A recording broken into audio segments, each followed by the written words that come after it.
Hello everyone, welcome to my channel C edu point by Shivani. तो हमने कल यहाँ पे पढ़ा था अपना chapter 4 unit 5 accounting standard 20 earning per shares. तो इसके बारे में हम देखते हैं हमने कल क्या पढ़ा था कि इसके ऑब्जेक्टिव्स क्या होते हैं, कैसे हम इसको डिटरमाइन करते हैं, कैसे प्रेजेंट करते हैं, कैसे इम्प्रूव करता है ये हमारे कंपैरिजन में। फिर हमने एग्जांपल देखा था कि एक एंटरप्राइज है ए और एक एंटरप्राइजेज है बी, तो हम उसको क्या कर रहे हैं, कंपेयर कर रहे हैं एक सिमिलर टाइम पीरियड में और एक अलग अलग टाइम पीरियड में। तो हमने देखा था यहाँ पे कि ये वाला अकाउंटिंग स्टैंडर्ड मैंडेटरी होता है कंपनीज के लिए, और डिस्क्लोजर ऑफ डाइल्यूटेड ईपीएस ये मैंडेटरी नहीं होता किसके लिए, एसएमसीज के लिए। फिर हमने देखा था हमारे इक्विटी शेयर्स क्या होते हैं, शेयर्स जो कि प्रेफरेंस शेयर्स नहीं होते वो हमारे इक्विटी शेयर्स होते हैं।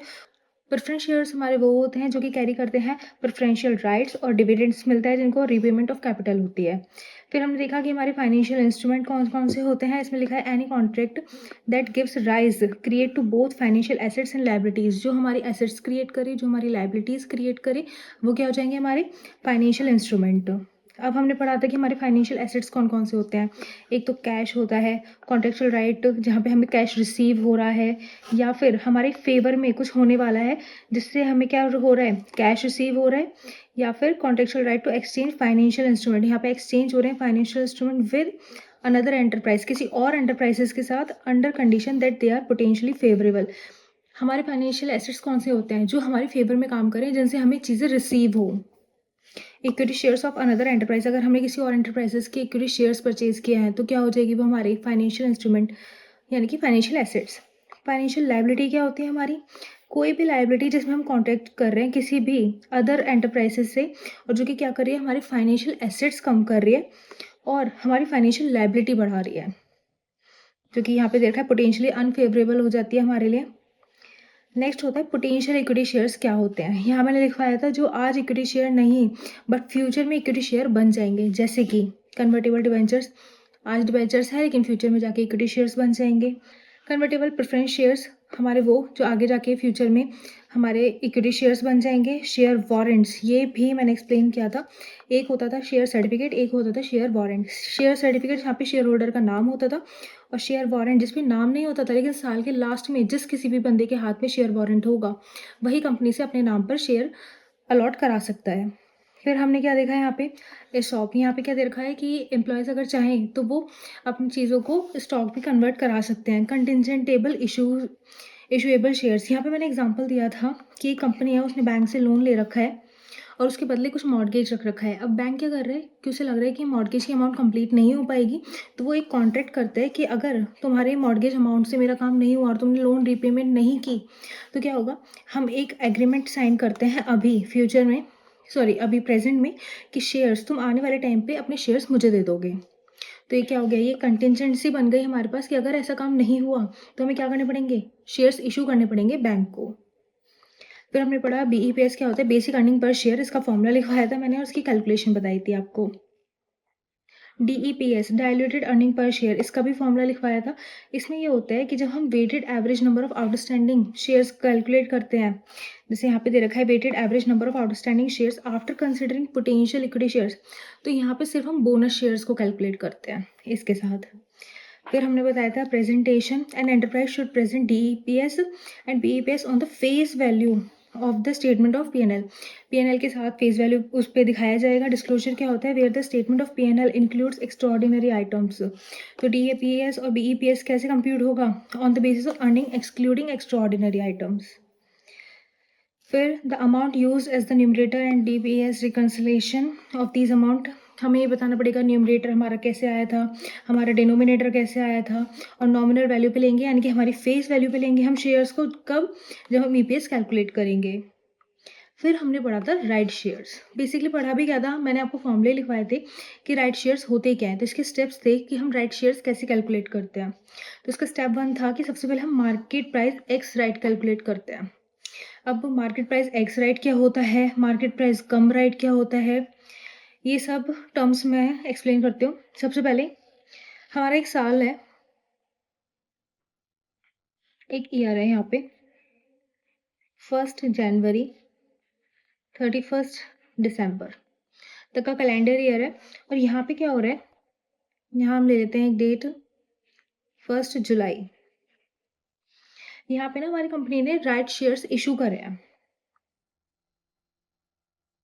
अब क्या होता है हमारा, ये जो पहले का टाइम पीरियड होता है, इसे वो यहाँ पे जितना प्राइस था, उसको बोलते हैं हम मार्केट प्राइस कम राइट,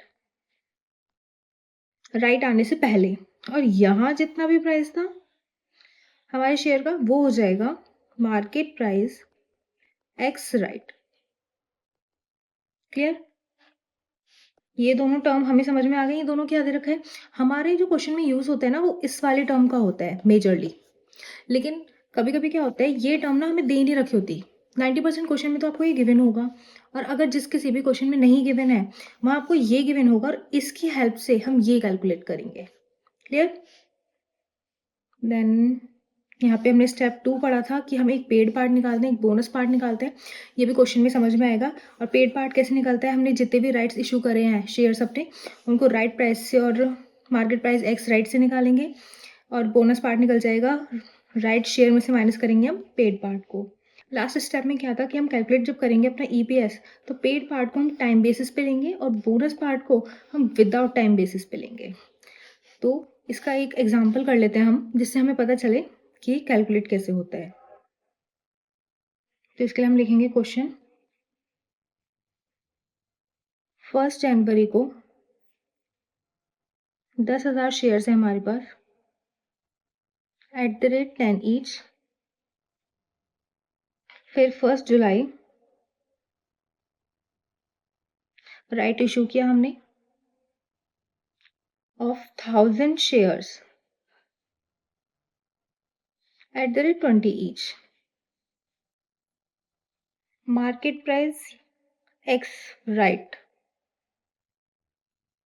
कितना है हमारा, ₹25। और net profit during the year है 42,400। और हमें फाइंड करना है BEPS। और यहाँ बात हो रही है कैलेंडर ईयर की। क्लियर? अब हम इसे सॉल्व कैसे करेंगे, सबसे पहले हम यहाँ पे देखेंगे एक चार्ट बना के। 1 जनवरी को हुआ, 31 दिसंबर में ईयर लास्ट है। यहाँ पे क्या है, 1 जुलाई। ये यहाँ क्या हुआ था, राइट इशू। हमारा ओपनिंग बैलेंस हो जाएगा 10,000 शेयर। और यहाँ पे हमारा क्या हुआ था, राइट इशू हुआ था, कितने रुपीज, कितने शेयर्स का हुआ था, 1000 शेयर्स। हमारा जो राइट इशू हुआ है वो है 1000 शेयर्स का। कितने के थे, 20, यानी कि कितना हो गया, 20,000 रुपीज। अब हम देखते हैं, अगर हम इसको इस पे 25 रुपीज पे हम इशू करते, तो हमारे पास कितने नंबर ऑफ शेयर्स हम इशू करते बेसिकली, डिवाइडेड बाय 25, यानी कि 800 शेयर्स हम इशू करते। और अगर हम इसमें से 1000 में से 800 इशू करते इस मार्केट वाले प्राइस पे, तो हमारे पास बोनस हमें कितने का मिलता, 200 shares. Clear?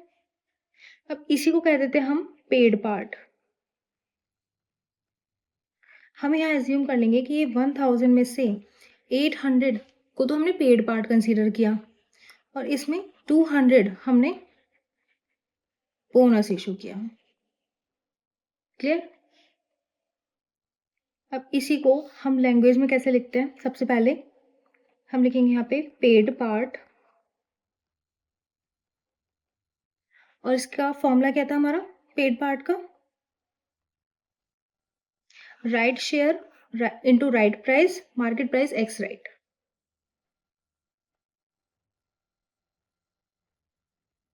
Right shares multiply right price divided by market price x right.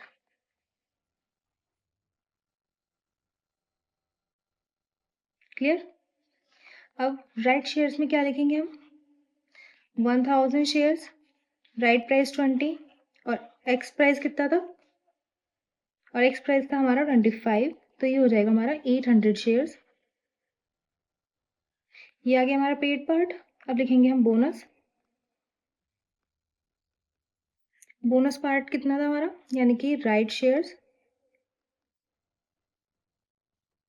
Minus paid part. ये था हमारा 1000 और ये था हमारा 800, तो हमारे पास 200 शेयर्स जितने भी आए वो हो गए हमारे बोनस पार्ट के। अब हमें यहाँ क्या कैलकुलेट करना था, बीईपीएस। बीईपीएस का फॉर्मूला लिखते हैं हम, BEPS equal to net earning divided by weighted average number of outstanding shares. अब हम ये कैसे कैलकुलेट करेंगे, यहाँ हम स्पेस छोड़ देते हैं। नेट अर्निंग कितनी थी हमारे क्वेश्चन में, 42,400, तो 42,400 डिवाइडेड बाय, यहाँ आ जाएगी हमारी अमाउंट। अब हम कैलकुलेट कर रहे हैं weighted average number of outstanding shares. तो ये कैसे कैलकुलेट करते हैं हम, सबसे पहले लिखते हैं ओपनिंग बैलेंस। ओपनिंग बैलेंस कितना था हमारा 1 जनवरी को 10,000। 1 जनवरी को 10,000 शेयर्स। देन अब हम यहाँ देखेंगे 800 हमारा पेड पार्ट है और 200 हमारा बोनस पार्ट है। तो बोनस पार्ट में हमने अभी देखा था कि बोनस पार्ट में हम टाइम बेसिस कैलकुलेट नहीं करते।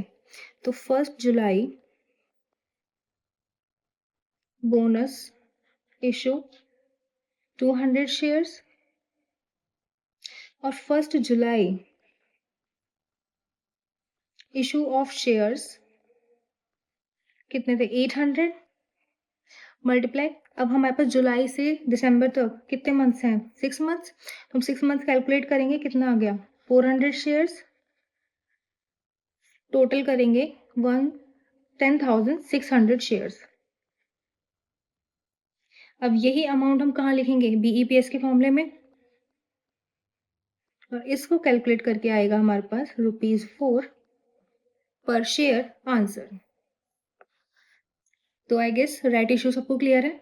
अब आते हैं हम अपने न्यूमेरिकल्स पे। तो स्टार्ट करते हैं हम अपने एग्जाम्पल 1 से। हमारा इलस्ट्रेशन 1 क्या बोल रहा है हमसे कि हमें क्या कैलकुलेट करना है, वेटेड नंबर ऑफ शेयर्स। ठीक है, बहुत ईजी बात है।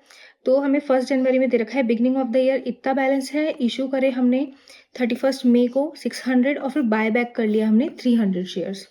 कोई नहीं, कैलकुलेट करते हैं हम। सबसे पहले क्या लिखेंगे हम, डेट डालेंगे 1 जनवरी, ओपनिंग बैलेंस कितना 1800, देन 31 मई इशू ऑफ शेयर्स कितने के करे 600। अब क्योंकि हमारा फर्स्ट डे जो बिगिनिंग ऑफ द ईयर है वो कब है, 1 जनवरी है, तो हम क्या मानेंगे ये कैलेंडर ईयर है और हमारा साल का लास्ट कब होगा 31 दिसंबर पे। तो 31 मई से 31 दिसंबर तक हमारे पास कितने मंथ्स हो गए 7। अब हम इसको कैलकुलेट करेंगे तो ये आएगा हमारा 350। और अब हमने 1 नवंबर को क्या करा है, बाय बैक कितने 300, कितने मंथ्स के लिए 2, नवंबर और दिसंबर। तो यहाँ क्या आ जाएगा 50। हम हमेशा बाय बैक की अमाउंट माइनस करते हैं और ये टोटल ऐड होके आएगा हमारे पास 1, और ये टोटल ऐड होके आएगा हमारे पास 2100 शेयर्स। यानी कि हमसे क्या पूछा था, वेटेड नंबर ऑफ शेयर्स कितने हो गए हमारे 2100 शेयर्स। Answer clear. तो इलस्ट्रेशन 1 कंप्लीट हमारा। तो हमारा सेकंड इलस्ट्रेशन है अब 1 जनवरी को हमारा बैलेंस कितना है बिगिनिंग ऑफ द ईयर का 1800 शेयर्स, जिसकी फेस वैल्यू कितनी है 100, और इशू करें तो इशू में हम क्या लेते हैं हमारा पेड अप प्राइस। तो सिंपल सा क्वेश्चन है 1 जनवरी, इसमें भी हमें बताना यही है वेटेड नंबर ऑफ शेयर्स। तो 1 जनवरी को ओपनिंग बैलेंस कितना है हमारा,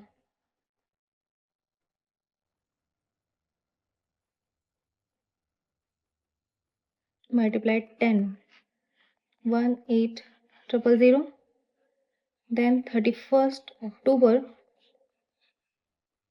इशू ऑफ शेयर्स, तो कितने 600 मल्टीप्लाई 5 पेड अप वैल्यू से, और कितने मंथ्स के लिए 2 मंथ्स के लिए, कितना आ जाएगा यहाँ पे हमारा 500 प्लस करेंगे 18500। अब क्योंकि हमारी जो आ रही है अमाउंट ये है रुपीज़ में और हमें क्या चाहिए वेटेड नंबर ऑफ शेयर्स, तो क्या करेंगे इसे divided by face value.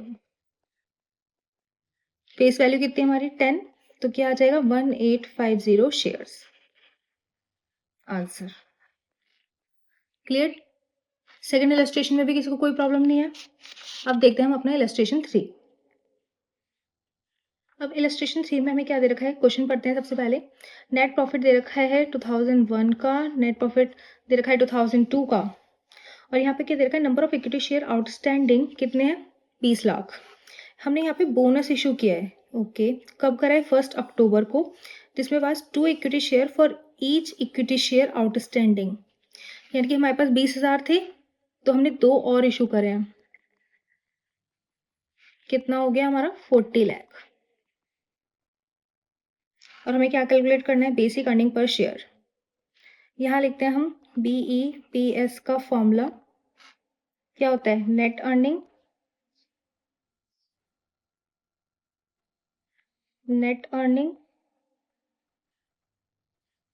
divided by weighted average number of outstanding shares।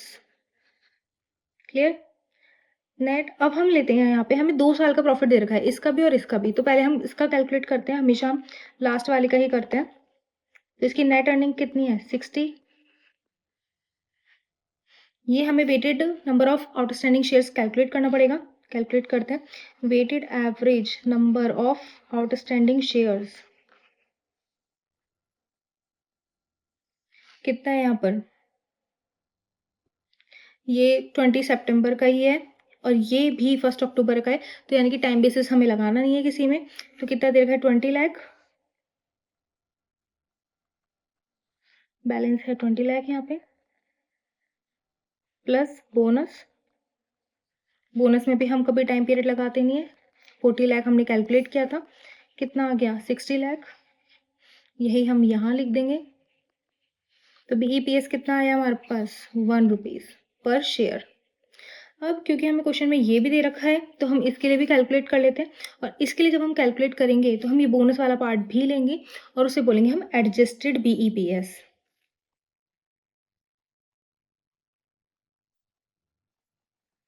क्योंकि क्वेश्चन में दे रखा था सिर्फ हम इसीलिए इसे कैलकुलेट कर रहे हैं। तो 18 लाख डिवाइडेड बाय 60 लाख कितना हो गया 0.3। क्लियर।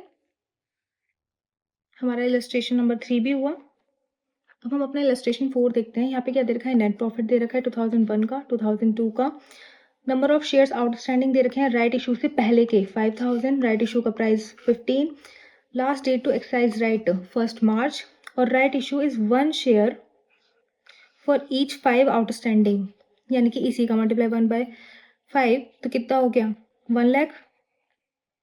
तो यही कैलकुलेशन हमें निकाल के दे रखी है ऑलरेडी। अब यहाँ क्या करेंगे, fair value of 1 equity share immediately prior to exercise right, okay on 1 March 2002 is 21। अब ये immediately prior to exercise right क्या दे रखा है, यहाँ हम अपना क्वेश्चन तैयार करेंगे। ये हमारा स्टार्ट हुआ है 1 जनवरी को, 31 दिसंबर में कंप्लीट होगा हमारा ईयर। यहाँ 1 मार्च में राइट इशू हुआ, कितने का 1 लाख शेयर्स का। हमारे पास ओपनिंग बैलेंस था 5 लाख का, ये रहा यहाँ पे गिवन 5 लाख का, राइट इशू हुआ 1 लाख का।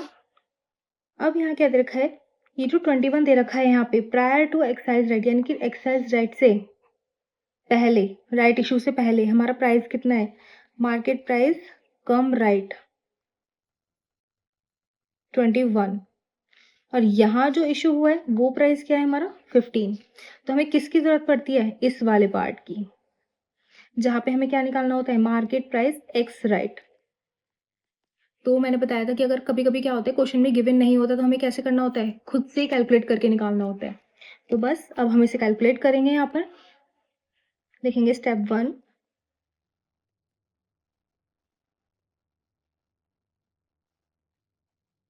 Calculation of market price x right. इसका एक फॉर्मूला था हमारा, number of shares before right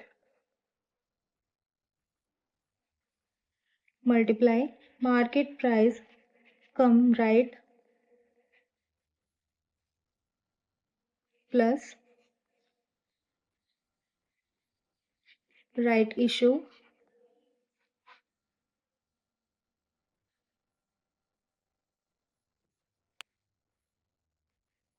right shares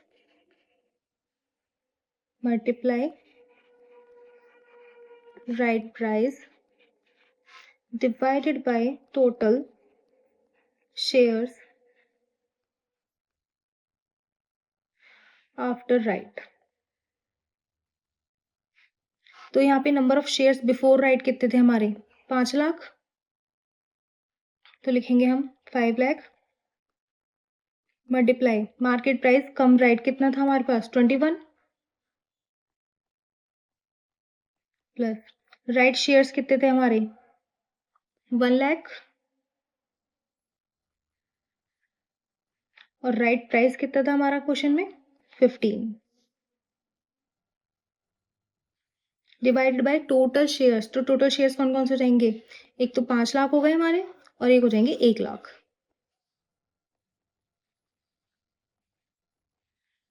और इसे अगर हम सॉल्व करेंगे तो आएगा हमारा यहाँ पे 6 लाख यानी कि 20 रुपीज। और ये 20 रुपीज हमारा क्या हो जाएगा, मार्केट प्राइस एक्स राइट कितना हो गया 20 रुपीज। अब नेक्स्ट स्टेप में हम क्या करते थे, हम पेड पार्ट निकालते थे और निकालते थे हम बोनस पार्ट। तो वही कैलकुलेट करेंगे हम। पेड पार्ट के लिए क्या फॉर्मूला था हमारा, right share multiply right price divided by market price x right. तो ये था राइट शेयर कितने थे हमारे 1 लाख के और राइट प्राइस कितना था हमारा 15 और ये हमने निकाला था अभी कैलकुलेट करके 20। तो ये आ जाएगा 75,000 शेयर्स क्या हो जाएंगे हमारे पेड पार्ट वाले। और बोनस पार्ट, इसका फॉर्मूला था हमारा right share minus paid part.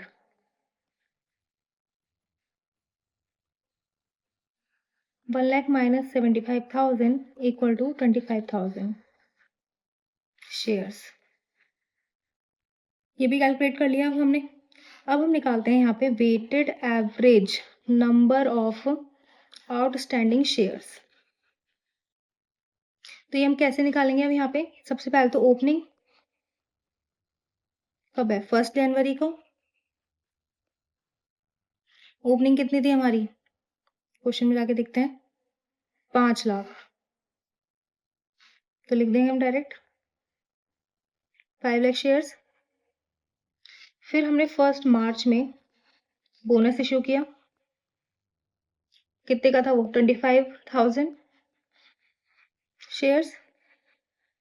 और 1 मार्च में ही हमारा पेड पार्ट भी था जो कि था 75,000 का।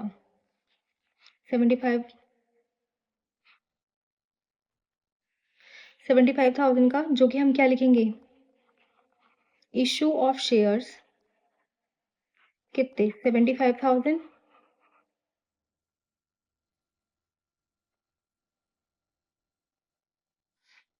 75,000 और ये कितने मंथ्स के लिए हो जाएगा हमारा 10 मंथ्स। तो यहाँ कितने शेयर्स आएंगे 62,500 यानी कि 62,500 शेयर्स। क्लियर, इसे ऐड ऑन कर देंगे तो 587500 शेयर्स आ जाएगा हमारा आंसर। अब हमसे क्वेश्चन में क्या पूछा था, हमें क्या कैलकुलेट करना है, basic earning per share. Basic earning per share का फॉर्मूला लगाते हैं, BEPS equal to net earning divided by weighted average number of outstanding shares. तो हमारी बेसिक नेट अर्निंग क्या थी हमारी, यहाँ पे नेट अर्निंग थी हमारी 2002 के लिए थी 15 लाख, तो हम पहले वही लेंगे,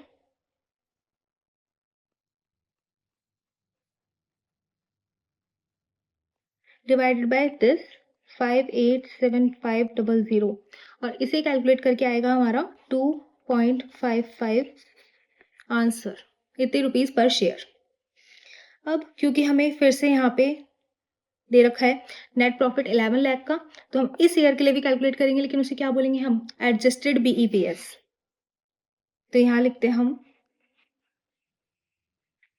एडजस्टेड BEPS, तो 11 लाख, और वेटेड एवरेज कितना लेंगे हम अपने शेयर्स का, यही, तो यह जाएगा 1.87 अप्रॉक्स में, इतने पर शेयर आंसर। क्लियर? हमने इलस्ट्रेशन 4 कर लिया, 3 कर लिया, 2 कर लिया, 1 कर लिया। अब आते हैं हम नेक्स्ट क्वेश्चन पे, इलस्ट्रेशन 5। इलस्ट्रेशन 5 रीड कर लेते हैं एक बार। Net profit for the current year, okay. Number of equity shares outstanding, ये भी दे रखा है। बेसिक अर्निंग पर शेयर भी दे रखा है हमें पहले से ही कैलकुलेट करके। 12% कन्वर्टेबल डिबेंचर्स, यानी कि आज डिबेंचर्स हैं लेकिन आने वाले टाइम में क्या हो जाएंगे, कन्वर्ट हो जाएंगे किसमें, इक्विटी शेयर्स में। Each debenture is convertible into 10 equity shares. तो यहाँ वैल्यू क्या दे रखी है इसकी, 1 लाख, और 10 में कन्वर्ट होगा तो हो जाएगी 10 लाख इक्विटी शेयर्स में। क्लियर? यहाँ पे interest expenses of the year, interest इतना देते थे हमारे डिबेंचर्स को हम, और टैक्स कितना है 30%, जो कि इतना था। ओके, हमें क्या निकालना है, डाइल्यूटेड EPS। इसका फॉर्मूला क्या होता था हमारा, earning after potential equity shares divided by weighted average number of outstanding shares after potential equity shares। अब पोटेंशियल इक्विटी शेयर्स कौन कौन से बताए थे मैंने, जो चेंज हो जाते हैं, कन्वर्ट हो जाते हैं। और यहाँ क्या दे रखा है हमें, यहाँ पे हमें ऑलरेडी गिवन है 12% कन्वर्टेबल डिबेंचर्स है। तो सबसे पहले हम इसकी अर्निंग निकालते हैं। हम अर्निंग कितनी होगी हमारी आफ्टर पोटेंशियल इक्विटी शेयर्स के लिए, तो हमारी पहली अर्निंग कितनी थी, 1 करोड़ की। तो हम यहाँ क्या लिखेंगे, अर्निंग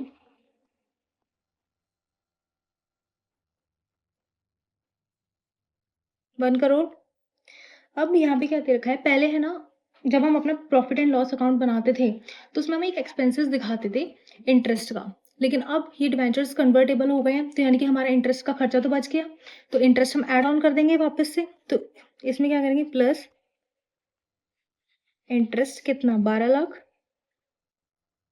और अब हमने टैक्स पे किया, ये टैक्स कब आता है, जब हम इंटरेस्ट दे देते हैं उसके बाद ही तो आता है tax.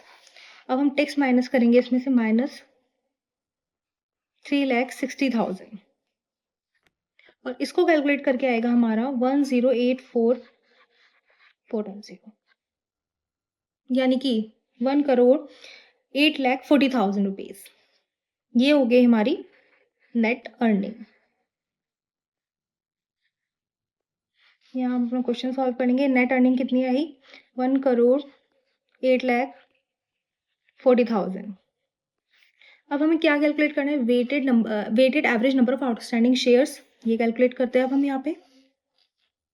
Weighted average number of outstanding shares after potential equity shares. अब ये कैसे कैलकुलेट करेंगे, हमारा ओपनिंग कितना था, ओपनिंग में थे हमारे 50 लाख, देन उसके बाद हमने करा कन्वर्ट, और कन्वर्ट करने के बाद इक्विटी शेयर्स कितने हो गए, 10 लाख।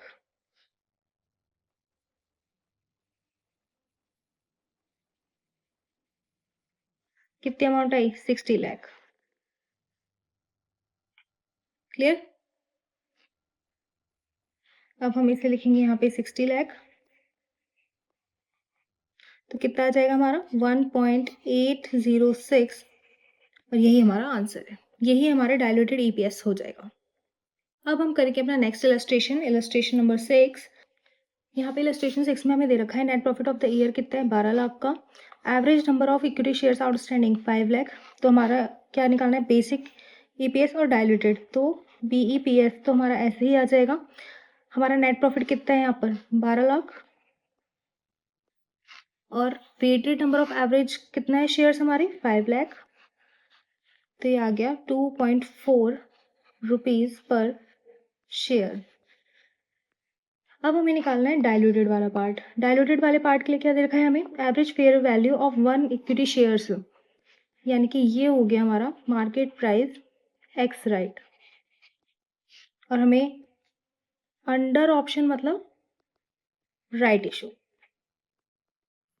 और यहाँ क्या दे रखा है exercise price of shares during, ये हो गया हमारा राइट प्राइस। अब इसके लिए हम पेड पार्ट निकालेंगे और बोनस पार्ट, और डायल्यूटेड में हमेशा डायल्यूटेड वाला आता है यानी कि बोनस वाला। तो हम यहाँ पे लिखते हैं पहले DEPS का formula, net earning divided by weighted average number of outstanding shares after potential equity shares। ये हमारे पास गिवन है हमें 12 लाख। इसके लिए निकालते हैं पहले अपना पेड पार्ट, और इसका फॉर्मूला था हमारा right issue multiply right price divided by market price x right. Right issue कितने थे हमारे 1 लाख के, राइट प्राइस था 15 और एक्स प्राइस था 20। तो यह आ जाएगा हमारा 75,000 शेयर्स। और बोनस में आएगा हमारा right issue minus paid part, मतलब 1 लाख माइनस 75,000 इक्वल टू 25,000 हो गए हमारे बोनस शेयर्स। अब हमें क्या वैल्यू चाहिए थी, weighted average number of outstanding shares. ये हम कैलकुलेट करेंगे ओपनिंग प्लस बोनस। जो बोनस होता है उसे हम डायल्यूटेड पार्ट लेते हैं, इसलिए हम उसे DEPS में कैलकुलेट करते हैं। अब ओपनिंग वाले में कितना था हमारा अमाउंट 5 लाख शेयर्स, यहाँ लिख देंगे 5 लाख, और बोनस कितना था हमारा 25,000 शेयर्स। तो ये हो गया 5,25,000 शेयर्स। तो इसे लिखेंगे हम यहाँ पर 5,25,000 equal to 2.286 rupees per share. ये हो जाएगा हमारा आंसर DEPS का। नेक्स्ट आता है हमारा MCQ 1। इसमें क्या दे रखा है, एक कंपनी है AB लिमिटेड जिसके 1 लाख शेयर्स हैं कॉमन स्टॉक आउटस्टैंडिंग में, कब, जनवरी 1 को। ओके, और कैलकुलेट क्या करना है, the weighted average number of shares. तो हम कैसे लिखेंगे, 1 जन ओपनिंग बैलेंस 1 लाख का, फिर उसके बाद क्या, additional 50,000 shares were issued on 1 July. 1 July shares issue करे गए 50,000। अब इशू वाले में क्या करते हैं, हम टाइम बेसिस लगाते हैं। तो हम कैलकुलेट करेंगे कि हमारा कैलेंडर ईयर है 31 दिसंबर का, तो हम 1 जुलाई से 31 दिसंबर तक कैलकुलेट करेंगे और देखेंगे कि हमारे पास 6 मंथ्स आ रहे हैं। तो 6/12 और ये हो जाएगा 25,000।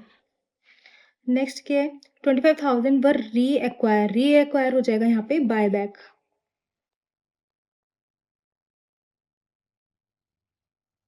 कब हो रहा है ये, 1 सितंबर में।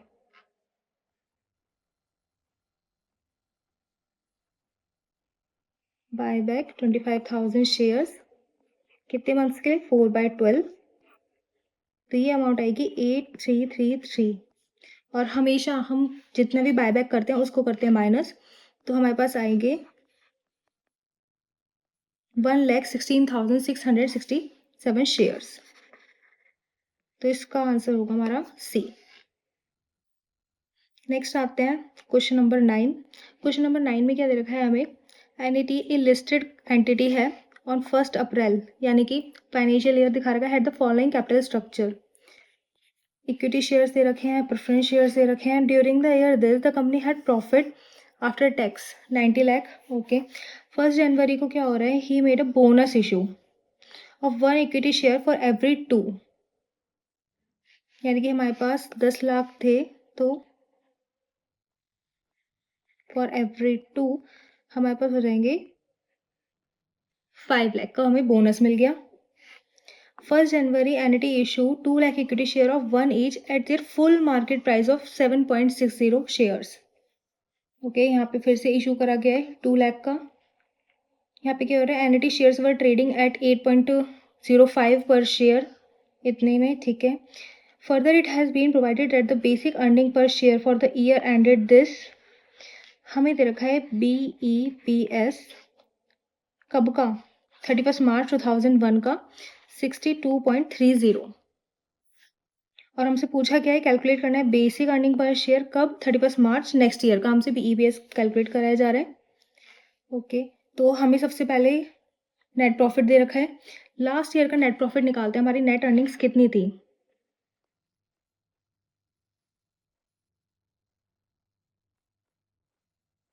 तो हम कैसे निकाल सकते हैं, BEPS लास्ट ईयर का net earning divided by weighted average number of outstanding shares. तो BEPS हमारा क्वेश्चन में हमें गिवन है 62.30।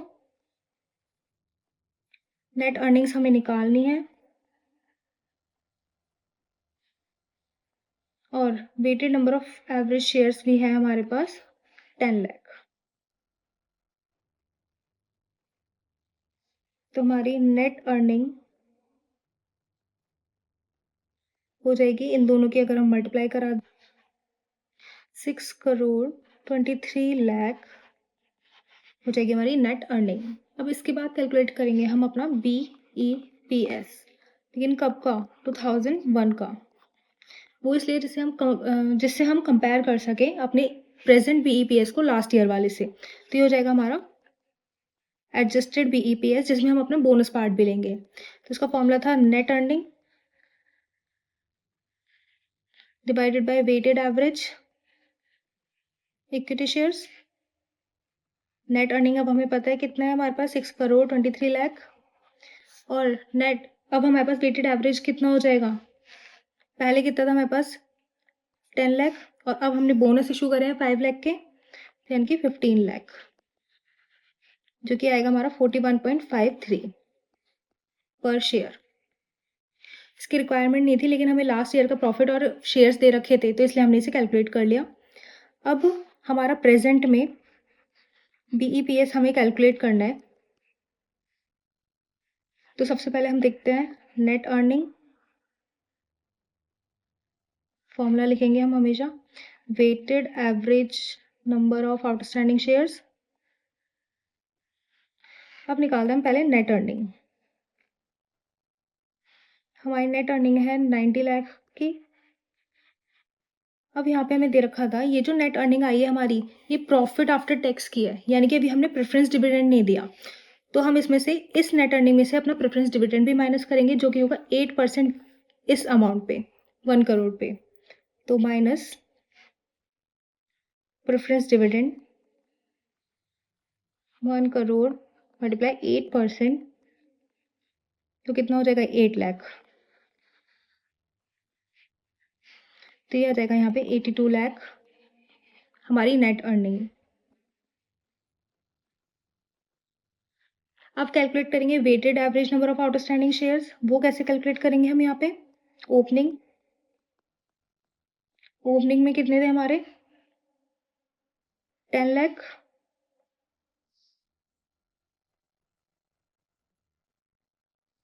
देन क्या हुआ था यहाँ पे, 1 जनवरी को बोनस किया था हमने कितने का, 5 लाख का bonus shares.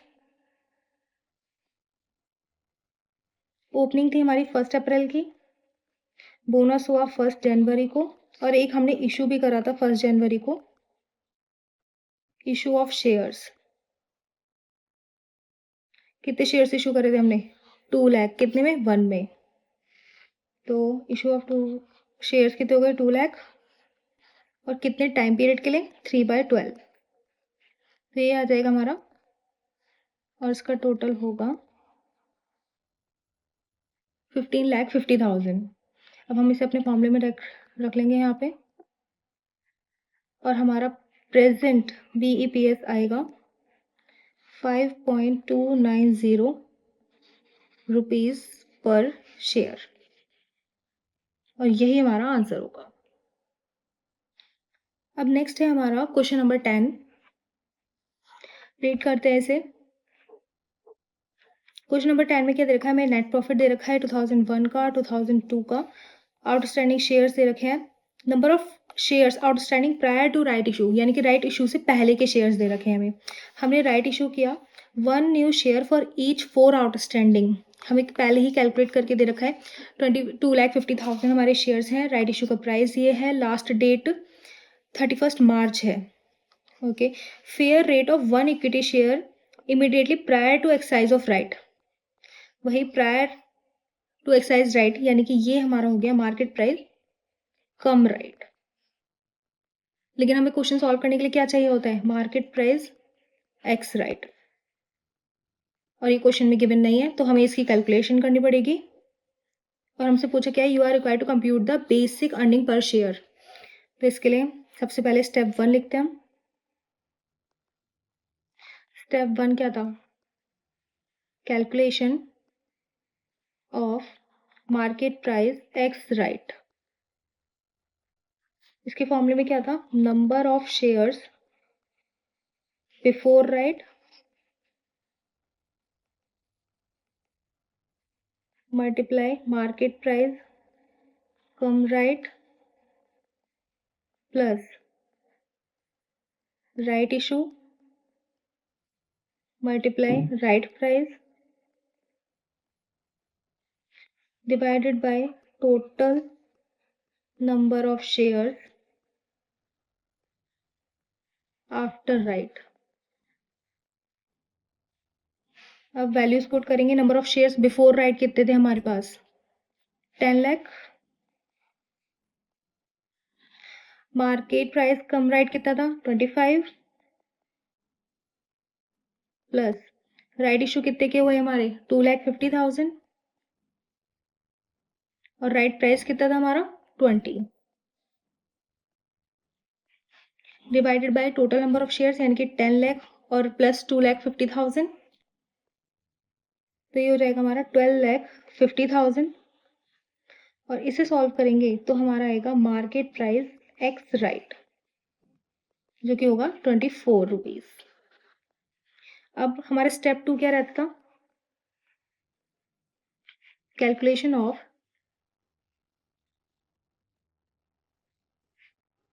Paid part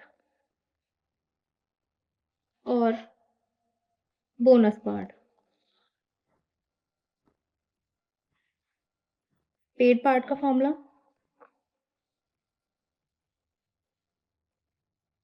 right share multiply right price divided by market price x right. Right share कितने थे? 2,50,000। राइट प्राइस कितना था हमारा? 20। और जो हमने अभी कैलकुलेट करके निकाला मार्केट प्राइस एक्स राइट कितना है हमारा? 24। इसे कैलकुलेट करने पे आएगा हमारा 2,08,333। ये हमारा पेड पार्ट हो गया। बोनस पार्ट लिखेंगे हम right share minus paid part,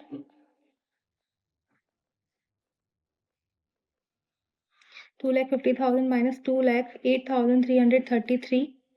तो हमारे बोनस पार्ट की वैल्यू आई 41,667। अब हमारा नेक्स्ट स्टेप क्या रहता था? हम कैलकुलेट करते थे weighted average number of outstanding shares. तो सबसे पहले हम लिखेंगे ओपनिंग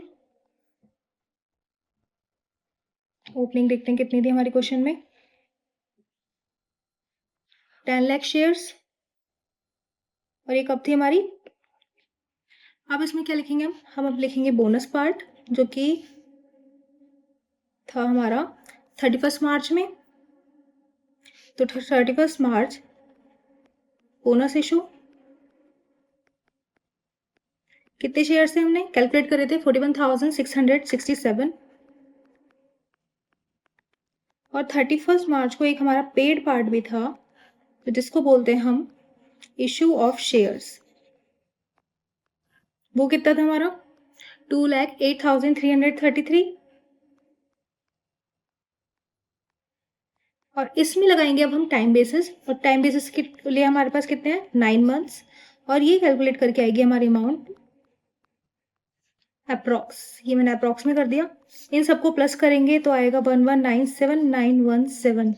ये भी हमारी अप्रॉक्स में चल रही है क्योंकि पॉइंट्स में आ रही है हमारी वैल्यूज। अब इसके बाद हमें क्वेश्चन में क्या था, क्वेश्चन में हमसे पूछा था हमें बेसिक अर्निंग पर शेयर बताना है। तो BEPS इसका फॉर्मूला क्या है, net earning divided by weighted average number of outstanding shares. Clear. Net earning कितनी थी हमारी, 30 लाख। अब weighted average number of shares कितने आए थे हमारे, और इसको कैलकुलेट करने के बाद आता है हमारा आंसर ये। अप्रॉक्स लिख देंगे क्योंकि पॉइंट में आ रहा है इतने रुपीज पर शेयर। तो अब हम करेंगे अपना क्वेश्चन नंबर 11, और क्वेश्चन नंबर 11 में क्या दे रखा है, ऑन 1 अप्रैल 2001 एक कंपनी के पास 6 लाख इक्विटी शेयर्स हैं 10 ईच के, जिसमें कि 5 पेड अप हैं, सारे शेयर होल्डर्स ने पे करे। और 1 सितंबर क्या हो रहा है, रिमेनिंग 5 वाज कॉल्ड ओके जो कि पेड करे गए by all share holders except 1 share holder जिसके पास से 60,000 उसने पे हमें नहीं करे।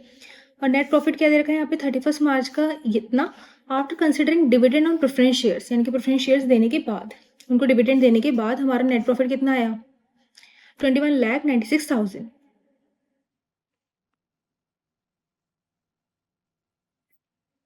अब इस क्वेश्चन में हम समझते हैं एक बात, साल स्टार्ट हो रहे 1 अप्रैल में, खत्म हो रहा है 31 मार्च में। यहाँ बात हो रही है 1 सितंबर की,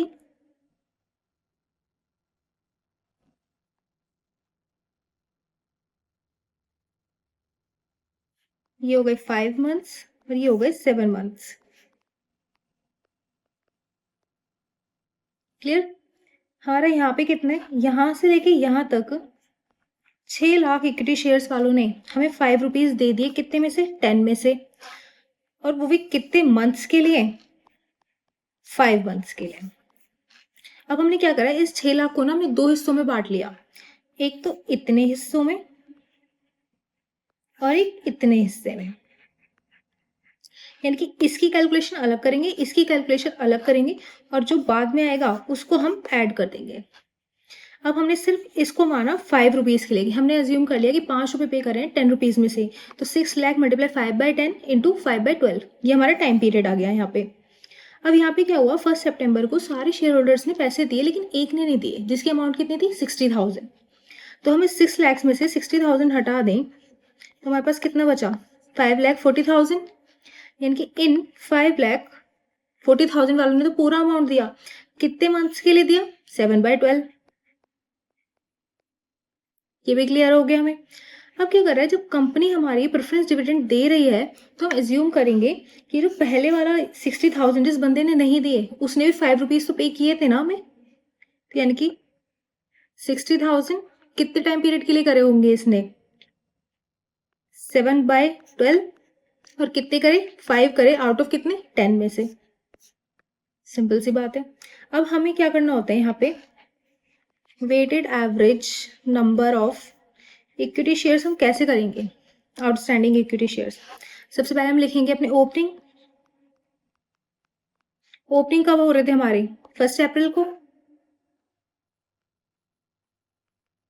और हमारा अमाउंट कितना था ओपनिंग का, 6 लाख। कितने पे करें, 5/10, कितने पीरियड के लिए, 5 मंथ्स। तो यहाँ कितनी अमाउंट आएगी, 1,25,000। क्लियर। नेक्स्ट क्या हो रहा है हमारा यहाँ पे, इतने शेयर होल्डर्स ने हमें पूरे पैसे दिए हैं, कितने महीने के लिए, 7 महीनों के लिए। और कब दिए, 1 सितंबर। 1 सितंबर को बैलेंस मिला हमें, कितने का, 6 लाख माइनस 60,000 मल्टीप्लाई 7/12। इसमें हम अमाउंट नहीं लेंगे, जैसे हमने यहाँ अमाउंट लिया ना, ऐसे हम यहाँ नहीं लेंगे, क्योंकि यहाँ पे हमने सारा अमाउंट पे किया है। तो ये कितना आ जाएगा हमारा, 3,15,000। क्लियर। और यहाँ पे एक शेयर होल्डर था जिसने एरियर करा था, वो भी करा था 1 सितंबर में।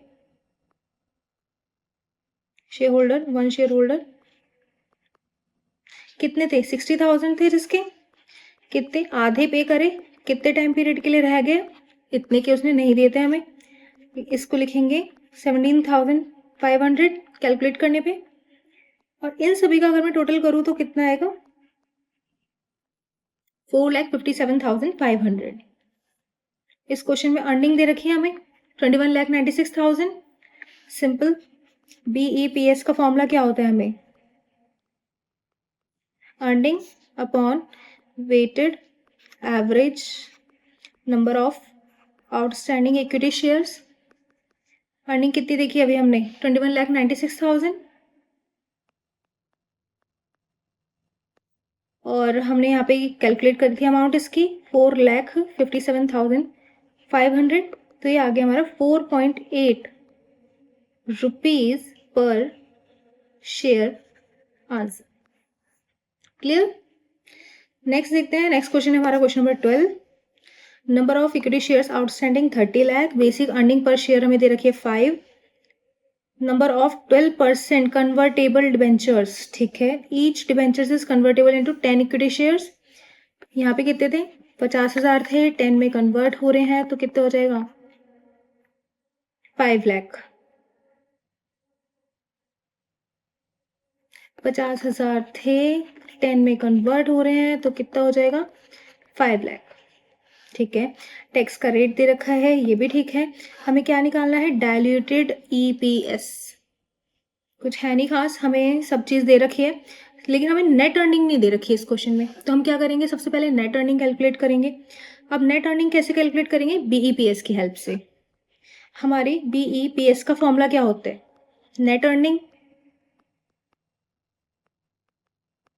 Divided by weighted average number of outstanding shares. अब यहाँ पे हमें BEPS भी दे रखा है, अर्निंग हमें पता नहीं, और नंबर ऑफ आउटस्टैंडिंग शेयर्स कितने थे, 30 लाख। तो अर्निंग कितनी हो जाएगी, 1,50 लाख। क्लियर, कोई डाउट ही नहीं था इसमें। अब क्या करेंगे हम, हमें अपनी अर्निंग देखनी है अब इस नेक्स्ट पार्ट में।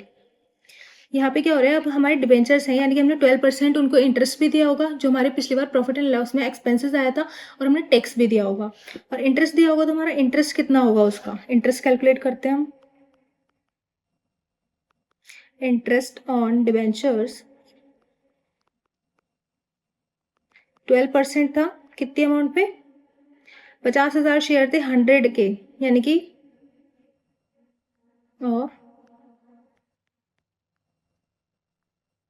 50 लाख पे। तो हमारा इंटरेस्ट आया 6 लाख। तो इस बार क्या होगा, इस बार हमें इंटरेस्ट तो देना है नहीं, और हमें टैक्स भी दे रखा था उस पर पहले। इंटरेस्ट हमें इसलिए नहीं देना डिबेंचर्स पे, क्योंकि वो डिबेंचर्स कन्वर्ट हो गए इक्विटी शेयर्स में, जो हमारा पहले एक्सपेंसेस था वो अब नहीं है। तो हमारी इनकम क्या हो जाएगी, हमारी अर्निंग बढ़ जाएगी अब की बार। तो इस पर हमने टैक्स भी दिया होगा, कितना टैक्स था, 30%। तो आएगा 4,20,000। ये अमाउंट, इस अमाउंट से हमारी अर्निंग बढ़ जाएगी।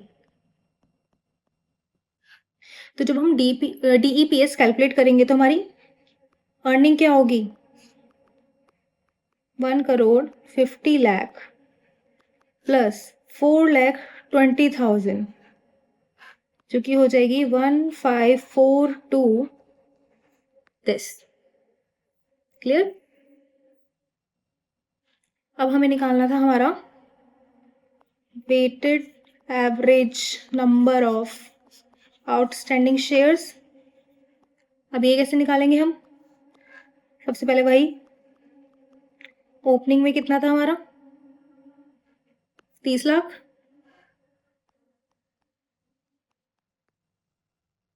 फिर हमें क्या मिला यहाँ पे कन्वर्ट हो गए कितने में 5 लाख इक्विटी शेयर्स में